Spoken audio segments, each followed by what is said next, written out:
Welcome to remix king channel. తరిగిపోతున్న సహజ వనరులను పరిరక్షించుకోవాల్సిన బాధ్యత మనందరిపై ఉంది.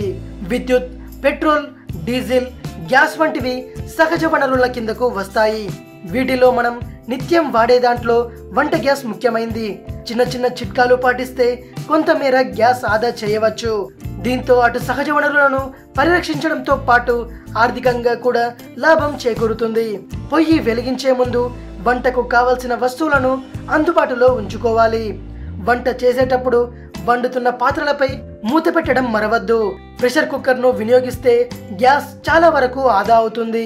ఫ్రిడ్జ్ లో నుంచి తీసిన పదార్థాలను వెంటనే పొయ్యిపై ఉపయోగించకూడదు. పప్పు దినుసులు, బియ్యం వంటకు ముందే నానబెట్టుకుంటే మంచిది. వండే పాత్ర అడుగు భాగం వెడల్పుగా ఉండేలా చూసుకోవాలి. తరచూ స్టవ్ బర్నర్ను శుభ్రం చేయించాలి. బీటలు వారిన పైపును వాడొద్దు. గాలి వీచే ప్రాంతంలో వంట చేస్తే ఎక్కువగా గ్యాస్ వృధా అవుతుంది. వంట పూర్తయ్యే వరకు పొయ్యి దగ్గరే ఉండటం మంచిది. పొంగు బర్నర్ పై పడకుండా చూసుకోవాలి. ఈ జాగ్రత్తలను పాటిస్తే మీ వంట గ్యాస్ ఎక్కువ కాలం వస్తుంది. గ్యాస్ సిలిండర్ వాడటంలో జాగ్రత్తలు తప్పనిసరిగా పాటించాలి.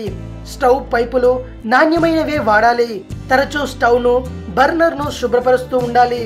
సిలిండర్ కంటే కొంచెం ఎత్తులో పొయ్యిని ఏర్పాటు చేసుకోవాలి. ఈ జాగ్రత్తలను తప్పక పాటించండి. ఇది విషయం. మరిన్ని ఇంట్రెస్టింగ్ వీడియోస్ కోసం రీమిక్స్ కింగ్ ఛానల్ ని సబ్స్క్రైబ్ చేయండి. ఈ వీడియో నచ్చితే లైక్ కొట్టండి, షేర్ చేయండి. మరో వీడియోతో మీ ముందుకు వస్తాను. అంతవరకు సెలవు.